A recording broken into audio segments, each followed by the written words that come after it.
Assalamualaikum warahmatullahi wabarakatuh. Kembali ketemu. Jangan lupa dengan saya, Panja, pada pertemuan PJJ Biologi. Untuk semester ini adalah pertemuan yang terakhir. Jadi, ini untuk semester 1, bab terakhir adalah sistem pencernaan. Dalam hal ini kita khususkan pada sistem pencernaan pada manusia. Ya, karena Anda rindu dengan suasana madrasah, maka saya ambil gambarnya sewaktu saya berada di madrasah sehingga masih teringat pada madrasah kita tercinta. Oke, kita mendalami lagi materi yang kemarin hanya saya bahas sekilas tentang sistem pencernaan pada manusia. Ya, nggak apa-apa ada suara background di sekitar saya, itu mencerminkan bahwa madrasah masih tetap jalan meskipun tetap kita semuanya berada di kantor dalam menjalankan untuk PJJ ini. Ya, buka untuk poin berikutnya. Maaf jika ada iklan berikut. Ya, yang pertama, banyak hal yang masuk ke dalam tubuh kita, mulai dari mulut, kemudian nanti masuk ke kerongkongan, kemudian sampai lambung, kemudian keluar lewat usus besar atau lewat anus. Nah, makanan yang masuk ke tubuh kita ini mulai dari mulut ini, kita perhatikan dari gambar yang antara pencernaan makanan. Ya, mulai dari mulut ini, kemudian di sini sebenarnya sudah ada organ yang berfungsi untuk menyaring bahan makanan yang masuk. Kalau misalkan dalam bahan makanan itu ada mikroba yang masuk, maka kemudian akan disaring oleh yang namanya tonsil atau amandel. Nah, dari sini, dari tonsil atau amandel ini, kalau nanti terlalu banyak mikroba yang masuk, maka kemudian akan terjadi infeksi pada tonsil. Tonsil itu terletak di sini. Jadi kalau misalkan di sini, maka kemudian akan terjadi pembesaran tonsil atau amandel itu, sehingga nanti akan menutupi jalur pernapasan sehingga akan menyebabkan suara mendengkur. Nah, jadi hati-hati yang pada mendengkur itu ada apa dengan sistem tubuh kita sehingga kita kalau tidur kemudian mendengkur. Kenapa? Jalan pada saluran pernapasan tadi itu tertutup, tidak seperti biasanya. Mungkin karena adanya tonsil, kemudian yang di sini juga, di sini mungkin ada, kalau ada hidung itu ada polip atau segala macam. Ya, kemudian nanti makanan itu akan masuk melalui esofagus atau yang kita sebutnya sebagai kerongkongan. Nah, dan kerongkongan itu nanti langsung bisa turun, jadi seperti suatu saluran yang nanti akan langsung turun. Nah, kemudian nanti di lambung ini bahan makanan bisa awet sampai 4 jam. Ya, sampai 4 jam. Sampai nanti dia betul-betul bisa kosong, betul-betul kosong. Nah, pada mulut ini itu pencernaannya di sini ada pencernaan mekanik dan pencernaan kimiawi. Mekanik dengan cara mengunyah. Nah, ini ada perbedaan antara kita dengan pada ruminansia atau hewan mamalia. Kalau kita mengunyah itu sistemnya begini, ini mengunyah kita. Tapi kalau ruminansia seperti ini. Nah, jadi seperti menggiling. Kenapa seperti ini? Kenapa? Gerahamnya berbeda. Kita bahas nanti di permasalahan di gigi. Jadi kalau pada manusia kita mengunyah seperti ini. Pada yang gigi depan kita itu ada taring untuk merobek-robek, kemudian nanti pada gerahamnya yang di belakang itu fungsinya untuk memperhalus makanan. Nah, pada lambung ini kemudian itu akan diremas-remas selama 4 jam. Jadi lambung itu akan benar-benar kosong itu selama 4 jam. Nah, waktu lambung kita berbunyi, itu sebenarnya apa yang berbunyi sih pada lambung itu sebenarnya adalah udara. Jadi udara itu berbunyi sehingga akan berbunyi kuruk-kuruk seperti kalau Anda bilang, wah ini berarti perut lapar. Betul, ini menggunakan apa? Dalam lambung hanya ada rongga udara aja. Ini kalau ada rongga udara, kemudian saling bergesekan satu sama lain, itu akan menyebabkan bunyi pada lambung. Akan tetapi hati-hati, tidak boleh lambung terlalu lama kosong. Karena kalau terlalu lama kosong, maka pada saat meremah-remah seperti ini, itu kalau terlalu kuat, tidak ada isinya dalam jangka waktu lama, akan menyebabkan iritasi pada lambung sehingga akan menyebabkan yang disebut MAH. Kenapa bisa perih? Karena ingat, pada lambung itu akan menghasilkan HCl, asam klorida. Yang namanya asam pasti kalau terkena, misalkan contoh kita terkena kulit kita lecet kemudian kena asam, maka biasanya dia akan kemudian terasa perih. Sama halnya pada lambung kita, maka kemudian disilahkan kita menderita penyakit MAH. Nah, dari lambung ini kemudian menuju ke usus 12 jari. Jadi lambung bekerja dalam suasana asam. Ingat, mulut bekerja dalam suasana pH-nya netral. Nah, dari lambung kemudian ke usus 12 jari, ini ada klep. Klepnya ini yang dekat dengan lambung itu akan membuka jika masih kondisi asam. Kemudian yang agak ke bawah yang menuju ke usus 12 jari ini akan membuka klepnya jika dalam keadaan basah. Kenapa seperti itu? Karena usus 12 jari itu klepnya akan terbuka atau usus 12 jari itu bekerja pada kondisi basah karena tergantung dari enzim yang ada di usus 12 jari. Kemudian nanti akan di usus 12 ini nanti ada duodenum, ada jejunum, ada ileum. Nah, kemudian nanti diserap oleh usus halus tadi. Nah, ampasnya sisa-sisa pencernaan ini akan berada di usus besar. Nah, di usus besar ini nanti akan terjadi penyerapan air. Yang nanti penyerapan air tersebut kalau terlalu lama, maka biasanya pada bagian ujungnya akan mengeras. Maka siapa yang biasanya buang air besar 2-3 hari sekali, maka biasanya pada ujung kotorannya itu akan mengeras sehingga kita akan sulit untuk mengeluarkan. Itu terjadi kalau kita kekurangan serat. Akan tetapi kalau misalkan kita diare, berarti terlalu cepat pada usus besarnya dalam ampasnya ini. Jadi karena terjadi suatu mikroorganisme ada di sini, misalkan karena adanya bakteri, maka akan menyebabkan kontraksi usus besar ini cepat sekali, sehingga tidak terjadi penyerapan air yang real diserap di usus besar, sehingga kotoran yang ada di luar ini dia akan keluar masih bersamaan dengan banyaknya air. Itu yang kita sebut sebagai diare.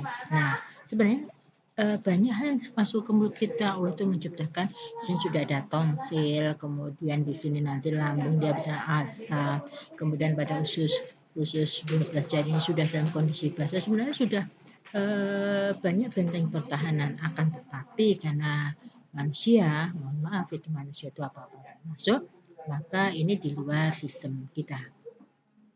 Ya, nah di sini perhatikan betul apa yang terjadi pada tubuh kita, karena nanti dari sini hati itu akan mengeluarkan bilirubin dan akan mewarnai feses kita. Jadi sebelum Anda mengguyur feses Anda, tolong dilihat dulu warnanya apa. Kalau warnanya itu biasa kuning kecoklatan, berarti fungsi hati kita masih dalam keadaan normal. Oke, ini untuk sistem pencernaan tubuh kita. Jadi empedu kita tujuannya, tolong perhatikan betul susunan dari sistem pencernaan kita, di mana letak hati, di mana letak empedu, di mana letak pankreas. Jadi pankreas ada di bawah lambung, hati di dekat lambung, kemudian empedunya ini di dekat hati, karena ini saling berkesinambungan untuk fungsinya. Ya, perhatikan karena biasanya pada soal-soal ini sistem pencernaan ini satu keseluruhan pada alat pencernaan makanan itu biasanya kan keluar. Ya, bagi ujian-ujian atau soal apapun itu juga biasanya banyak yang keluar. Oke, kemudian lanjut lagi, ini sudah yang kemarin ya. Jadi mulai di mana di absorpsi, kemudian terjadi defekasi atau pengolahan lewat anus. Ya, ini hanya istilah aja.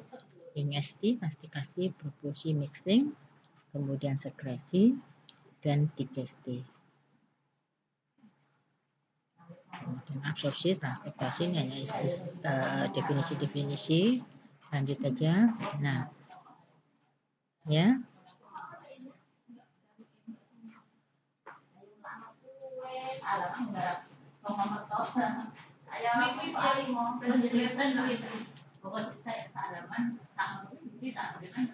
Ya, ini secara mekanik dan secara kimiawi.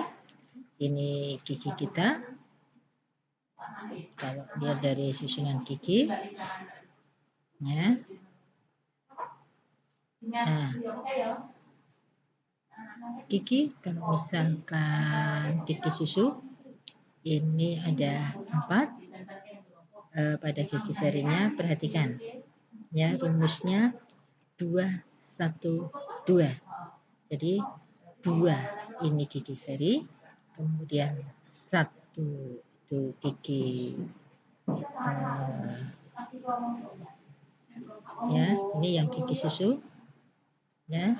Jadi jumlah keseluruhannya yang di bawah ini ada 10, kemudian di atas ada 10 juga. Jadi gerahamnya ada 2, kemudian taringnya 1, gigi serinya 4. Jadi 4 ya.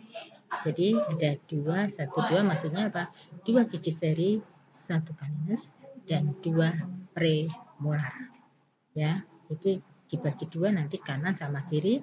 Jadi yang 5 sebelah kiri bawah, 5 sebelah kiri sebelah kanan atas, kemudian 5 sebelah kanan atas dan 5 sebelah kanan atas juga. Jadi jumlah total ada 20 untuk gigi susu. Nah, nanti gigi susu ini dia akan tanggal, kemudian akan diganti dengan gigi permanen.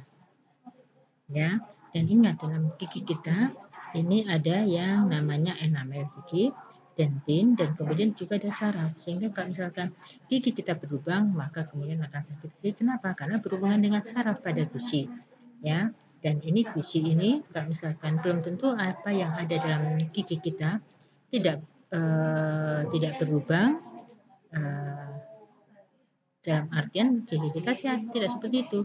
Bisa juga lubangnya hanya dari 1 titik dari luar, kelihatan dari luar, tapi kemudian ternyata di dalamnya sudah keropos. Bisa jadi seperti itu.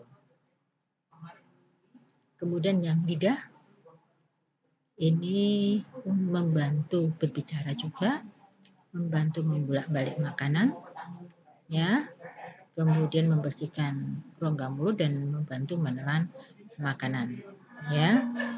Nah, kemudian sebagai indera pengecap juga ingat, yang di ujung ini manis, kemudian yang di belakang atau pangkal lidah ini pahit, kemudian yang asam di kiri kanan, kemudian asin di ujung kiri kanan lidah. Ya, perhatikan. Ya, kemudian kelenjar ludah ini mengandung enzim betialin. Nah, pada kelenjar ludah ini ada kelenjar parotis di bawah telinga, dan biasanya di sini terjadi suatu radang yang namanya parotitis. Nah, yang parotitis ini biasanya kita menyebutnya sebagai kondongen. Nah, padahal sebenarnya itu adalah infeksi pada kelenjar parotis di sini. Jadi menyebabkan pada daerah leher ini akan membesar. Tapi ingat, kalau suatu tanda dari infeksi itu biasanya panas terlebih dahulu, ya. Nah, kemudian ada kelenjar sublingualis yang ada di bawah lidah, kemudian di mandibularis di bawah rahang bawah. Oke. Nah, ini kalau Anda perhatikan pada letak dari kelenjar lidah. Yang kerongkongan. Nah, terus lanjut, Anda perhatikan benar pada yang lambung. Jadi di sini karena bersifat asam, maka kalau mohon maaf kalau misalkan kita membawa suatu muntahan seseorang, Nah, maka akan berbau seperti asam-asam bagaimana? Itu karena ada kandungan HCl. Ya, lanjut. Ya, terus, nah ini yang enzim yang ada di lambung ada 3, ada pepsinogen, ada renin, ada lipase. Tapi renin hanya pada bayi. Ingat tadi pepsinogen, lipase, dan renin. Ya. Fungsi HCl untuk apa di sini? Silahkan Anda baca. Kemudian lanjut lagi sekresi getah lambung. Ya, ini ada pada usus, ada hormon gastrin, ada hormon kolestoginin. Kemudian ada hormon sekretin. Ya.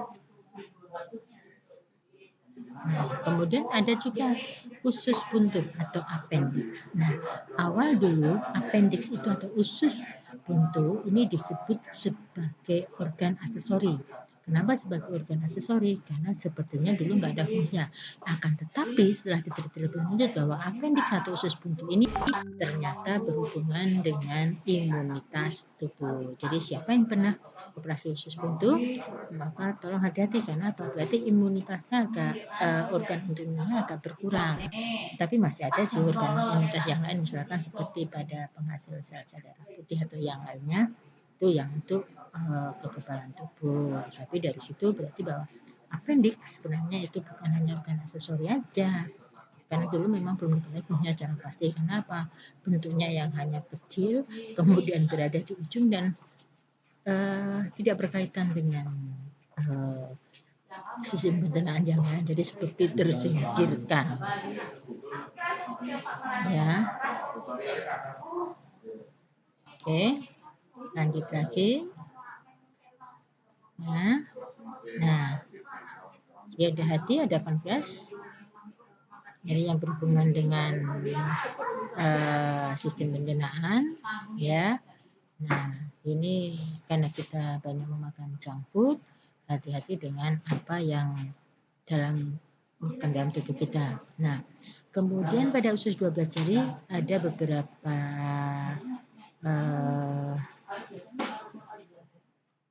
enzim yaitu maltase, sukrase, laktase, peptidase, endorfinase, dan lipase. Fungsinya monggo dihafalkan. Ya. Nah, lanjut terus. Nah, untuk kolon atau usus besar ini untuk proses pembusukan, pengaturan kadar air, absorpsi ion dan vitamin serta membentuk feses. Ini adalah usus besar kita.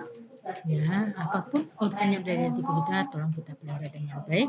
Karena apa? Banyak sekali gangguan pada sistem pencernaan sehingga jangan sampai organ pada sistem pencernaan tadi kemudian terpotong, kemudian harus disambung karena mohon maaf kesalahan kita dalam makan ya dalam tubuh kita sehingga mengakibatkan organ kita kemudian rusak. Kemudian yang hati bukan terdapat di rongga dada, tapi terdapat di rongga perut. Ya. Ini adalah hati kita terdiri 2 bagian. Fungsi hati ini silahkan dibaca.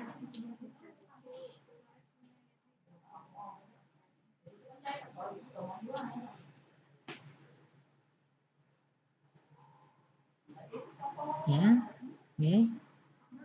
Nah, kemudian yang pankreas, struktur pankreas seperti ini. Nah, oke. Nah, ini adalah pada pencernaan karbohidrat terjadi di mana, pencernaan protein terjadi di mana, kemudian pencernaan asam amino di mana, kemudian pencernaan lemak di mana. Nah, tolong diterjemahkan, belajar untuk menerjemahkan dari bahasa Inggris ya.